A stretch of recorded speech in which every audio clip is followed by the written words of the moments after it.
Hello, everyone. This is a training that is going to conduct how to completely and efficiently fill out the MRA tab.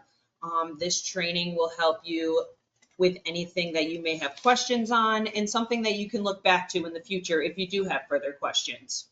This is my coworker, Jeff. He will be explaining some things within the training to help complete it efficiently. We want to thank everyone for being a part of the FY24 application. So we will begin. I am going to share my screen.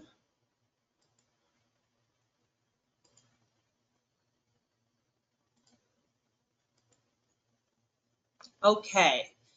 So when you receive your MRA, you will have these tabs at the bottom of the file. We are going to go through one by one and show you what to fill out and what will help you complete this file. So we'll start with the instructions. Right here you can see this is exactly the steps you will take into completing the MRA efficiently. First, you'll start with the monthly summary. It will go through the work scope, the monthly report, the energy savings worksheet, the monthly invoice, and definitions. This is something you can look back at to help you complete it. So then we are going to go to definitions. Definitions is a great resource for you grantees to look at exactly what does administrative expenses mean. It will let you know right here, as well as the health and safety, training expenses, our new electric upgrades, project timeline, just some key words that you may not know the definition of. We have a tab for you to locate the information. As we move along on the tabs underneath, we have the work of scope. This is your work scope for your project specifically. So in this tab, it lets you know what your grant was approved and what we will be allowing throughout the cycle. You filled this out earlier within the year, so it's everything we all discussed that is going to be effective in your grant. So if you ever have questions on what you are allowed to ask for reimbursement for, this is the tab you will locate that information. This is a very important tab just to make sure you're staying in the guidelines of what was approved and what is not approved. We like to make sure that you are following this guideline as much as possible because we do not want to have to deal with discrepancies and have to return the MRA and have to refill it and things of that nature. So please make sure you stick to your work of scope. As we move on, we get to our monthly summary tab. This is the first tab grantees will have to fill in.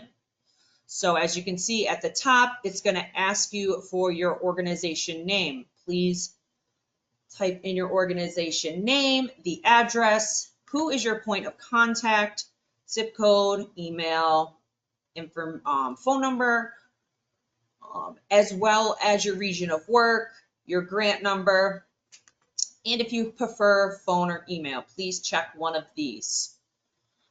This is very important to fill out so we know who we are working with at the time of going over these files. As well as the top being filled out, we please ask you to remember to get to the bottom of it and please sign first your name and then your signature. Both can be typed in, as well as the time and date. These are a few things that in the previous years some grantees have missed, but we will not be able to proceed with the filing process if these are not completed. So please make sure to fill in this bottom section here. Within this section right here of the monthly summary tab, this is all pre-populated after filling in the MRA. And we will return to that section after we complete the MRA to show you the changes it makes on its own, which is very helpful so you can see your whole fiscal year progress and how much money you have left, how much you've spent, and how much you have left. We will return to that later in this training. So next we will go to the MRA tab. This is a very important tab for the grantees to fill out. As you can see, we have two different colors of columns here. So if you see a tan column, that is where you will type in the address of the building you completed. So each line is a different home.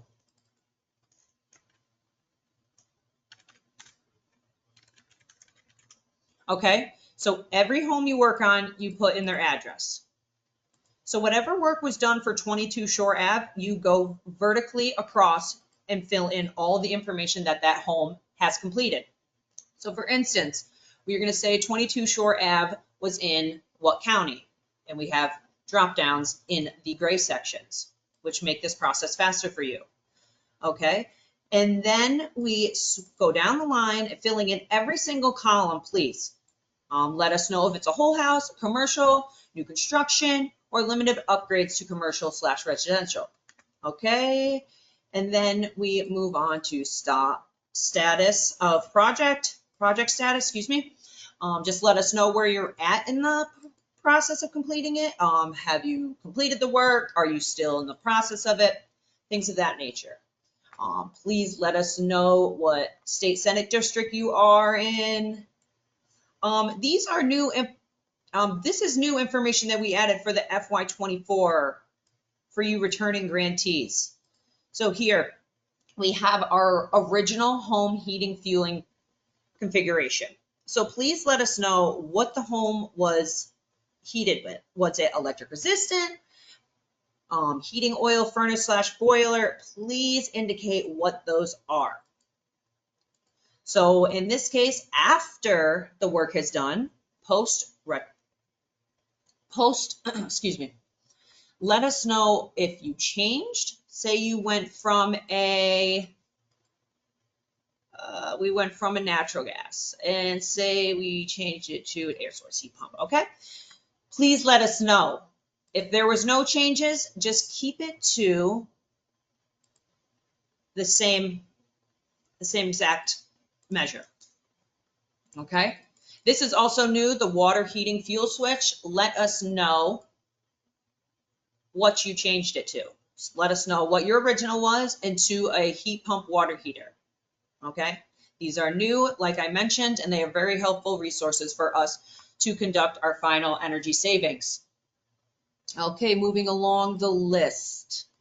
If there's any others, please type in what those change of measures were, please. Okay, moving along. Occupancy type, that's going to be if it's either owner or renter. Here it's going to be lower moderate income. We like to specify so we can have a accurate end of fiscal year report. How many residents were served in that home? Very important as well. Description of services is very important. So say you had 2 homes weatherization, or let's say 2 homes heat pump water heater installed.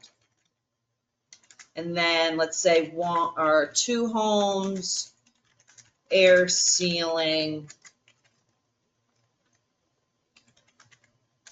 attic insulation. So please let us know exactly what you completed within that home. This will help us a lot in the future. Okay, and then let us know if you had a BPI test out. That's going to be a yes or no, as you can see right here. Please let us know the contractor's name, the audit software you used, hours worked, per month is very important. All of these are very important, honestly. Just please make sure to fill out every single column to the best of your ability. Okay, and then we get down to the programmatic cost. As you can see right here, we have each measure listed at the top. So for, let's say, 22 Shore Ave, you installed lighting. You spent $75 on lighting. Okay, you bought a new refrigerator, 600, you know. So whatever your receipts from the work that was completed in the home, these numbers need to match those receipts, because you also will be sending over supporting documentation that needs to line up exactly with these numbers you given us, excuse me. So make sure these numbers are accurate, because if they're not, we will return the MRA and ask for more information. As you can see, it auto-populates for a total programmatic cost. So make sure these numbers are all correct. All right. And then we are going to switch to over here is health and safety. It also lets you know that you can only have $1,500 per residence. If you go over, it is going to let you know if you have a red box that is not accepted. So please make sure you look at the max number allowed and do not overseed that number. For the health and safety, please let us know what it was. Admin, same thing. You can only have a max of 10 to 15% of the grant amount, depending on contract. So it changes for everyone, but that is mostly the defined cutoff. A feature that I would like to show is if you do have questions on this, you can control click and it will bring you right to the definitions for that information. So that is a great helpful tool that we have implemented into the MRA. And that will work with any linked headline. So as you can see here, the training expenses, this will also bring you to that definition to let you know exactly what that covers and what is allowed and what is not. Okay, so then we switch back and training expenses. Please give us details. This is a new feature this year for our electrical panel upgrades. So please make note of this. If you have any electrical panel upgrades, that is the section it will be. This is where you will add that information. As you can see here, the max is 3,000, and please give a definition or let us know what work was completed so we can have that for our information. Okay. All right, so then as we move across, just let us know if there were any utility rebates or leverage funds. Most of you know that there is other corporations that are helping, so please let us know if they are and how much, things of that nature. See the amount here, please give us a number.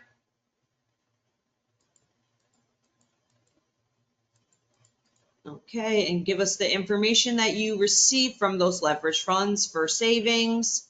As well as you can see, we have the units below. Please make sure to put them in the correct units for our system, please. Okay, so that is how you complete the first part of the MRA.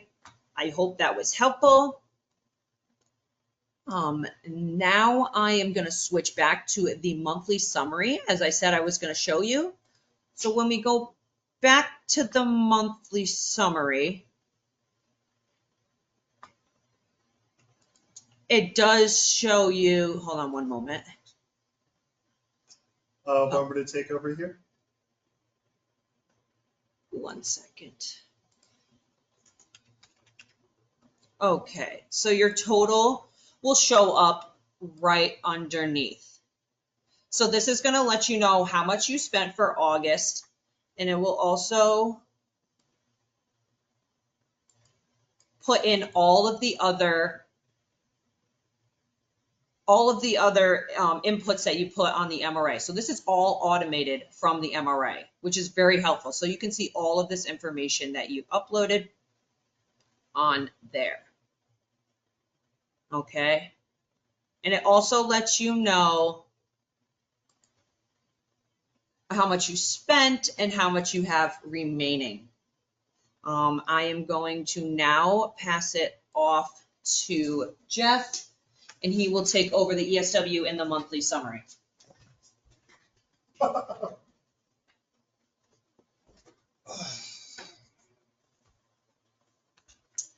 So yeah, expanding on, so I'm Jeff Newsom, Senior Engineer Technical Assistant for the MEA program. So I'm going to focus on some of the more technical nitty-gritty inputs. So first off, as Rebecca just explained, the total invoicing from the MRA tab, so total invoicing of all the work you've completed for the month, will go ahead and auto-populate into these tabs here. So as an example of, if you spent $13,000 on your first reporting month and you spent $533 in the second month, the August report that we just walked through, and then you spent an additional $13,000 completing a third home in September, note that these numbers all automatically update. So this is newly enhanced functionality for FY24, in that in previous years, we would just show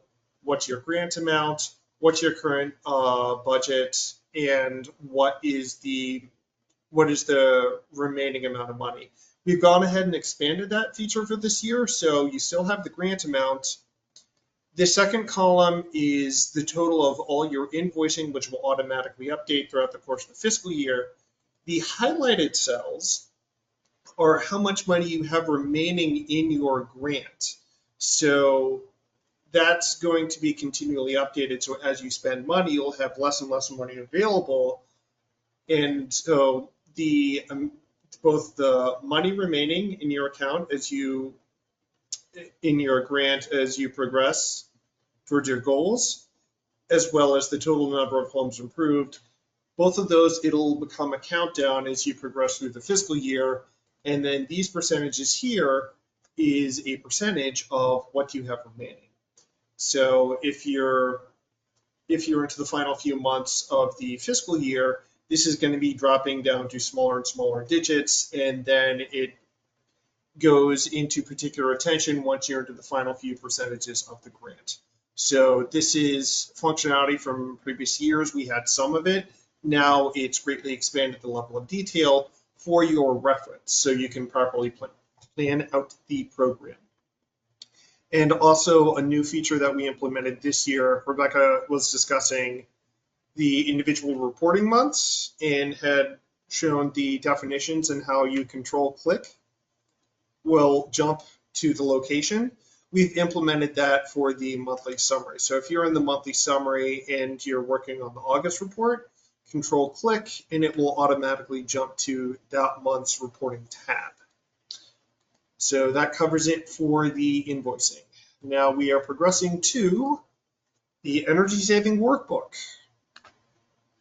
Note that the money copies over from the monthly summary tab. The description of work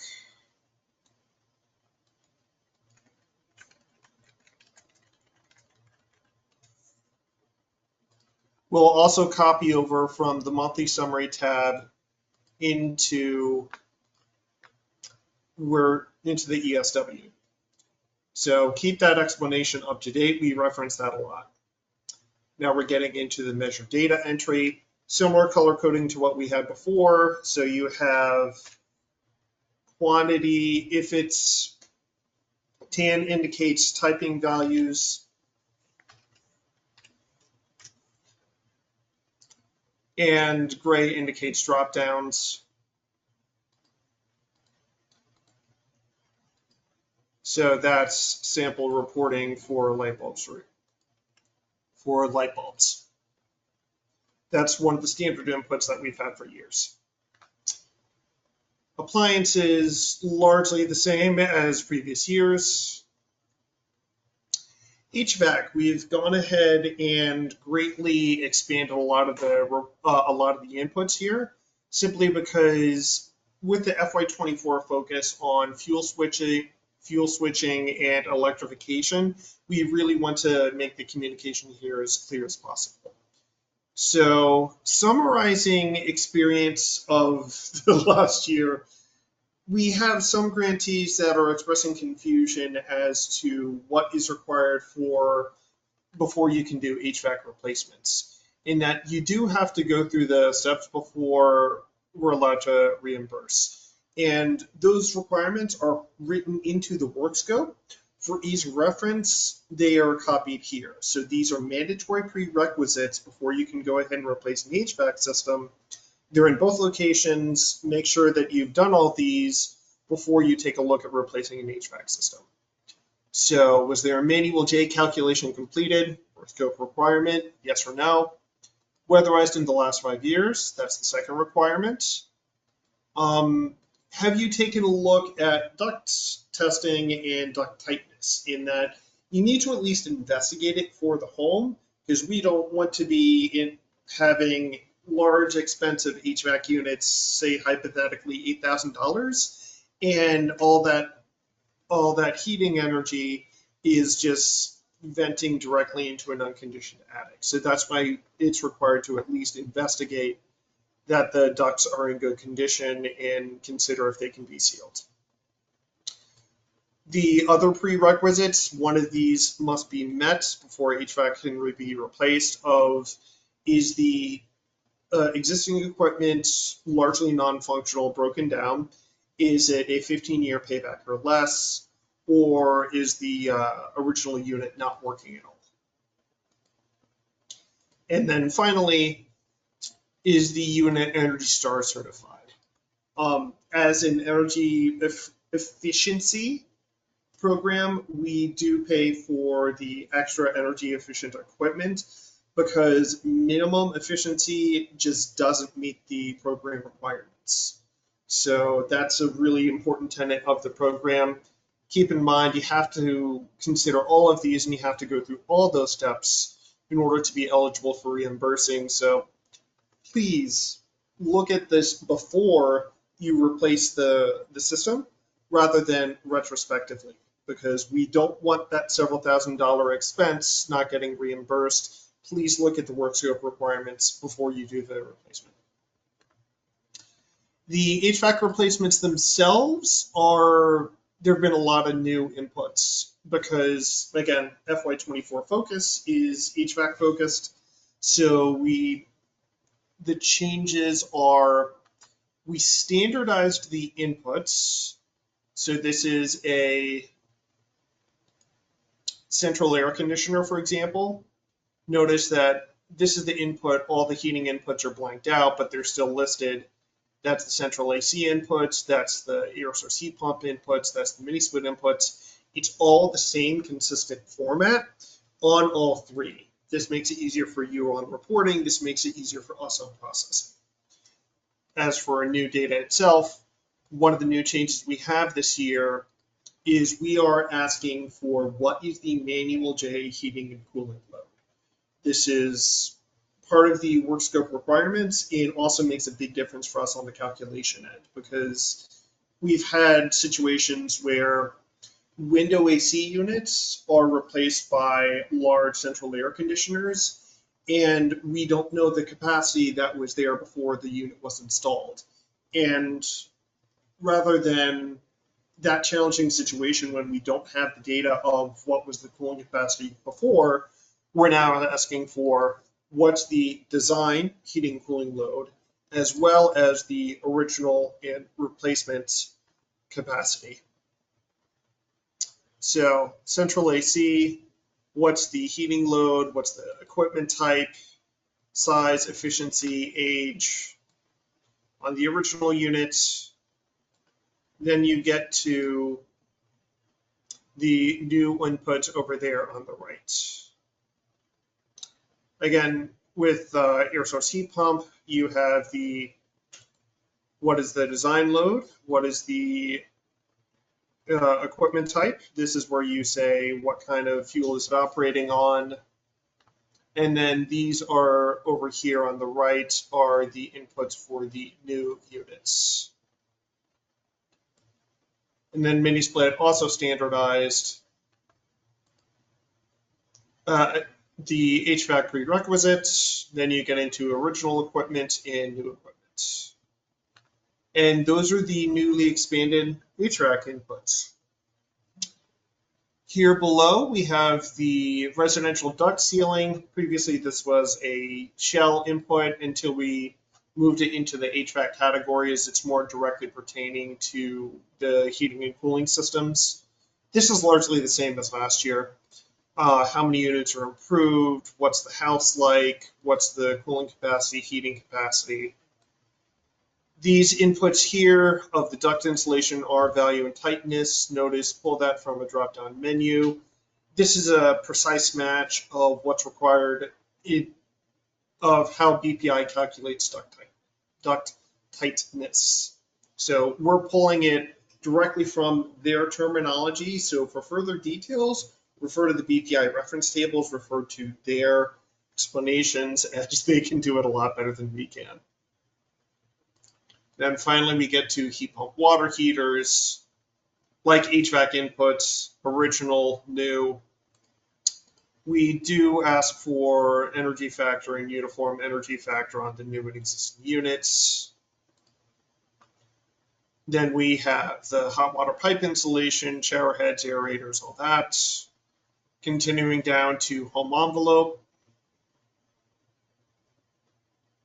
So here we have air sealing, attic insulation, then wall insulation, floor insulation, and finally smart strip at the end, as well as if you have custom measures, there's this area to explain. That wraps it up for the whole house residential and the limited residential. The features below this are for other program sectors. Incremental new construction, we have more of those. We have more of those in FY24 than previous years. I've gone ahead and created this table, which is these are the approved incentives. Enter the number that you installed. So let's say you installed 2 Energy Star heat pumps. That multiplies into what is the invoicing total. And then this one here is how many apartments or residential units were improved. So let's say it's 1 air source heat pump, but then you had 2 bath fans because it was a 2-bedroom apartment. So you go ahead and say 1 and 1. So indicating that this column here, this is the number of incremental incentives claimed for a unit, and this is providing for how many dwelling units does it impact. And then finally we get to commercial energy measures, which this is commercial lighting, if any commercial grantees want to go ahead and use that. Now we go on to the monthly invoice, where I will pass back to Rebecca. Thank you, Jeff. Okay, in this section here, this will be the last part of the process that you will have to fill in. So as you can see at the top, this is in tan, so you need to fill in your grant invoice number. These will all be populated from, oh, excuse me, no, they will not. You will need to fill out these sections with the drop down. Okay, please let us know your grant. Please let us know your organization name again, your region. This section here is pre-populated for this month specifically. As you remember, we told you that the monthly summary is the whole fiscal year. This section here is just for this month of August. Okay, so this is just a little reference table. Please make sure you fill out the heading as well as a signature, date, and approval. This section here is important for us when we get close to finalizing this fiscal year. Please let us know if this is the last report you will be sending. That will make our job a little easier for us. So these 3 tabs here are the tabs that the grantees must give us all their information on what work has been completed. Okay, so this tab here, which we will last describe, is the estimated energy savings. This tab is not for grantees to fill out any information. This will be done all in-house. So we will provide you with each month with a described, detailed of what was done and what the savings were, what your simple payback was, information that might be useful to you. So this will be filled out over here for you, as well as this will be filled out each month as well for your reference. Okay. It looks like we did complete this portion of our training. We would like to thank you all for participating in the Energy Efficiency Equity Program, and we look forward to working with you in the future.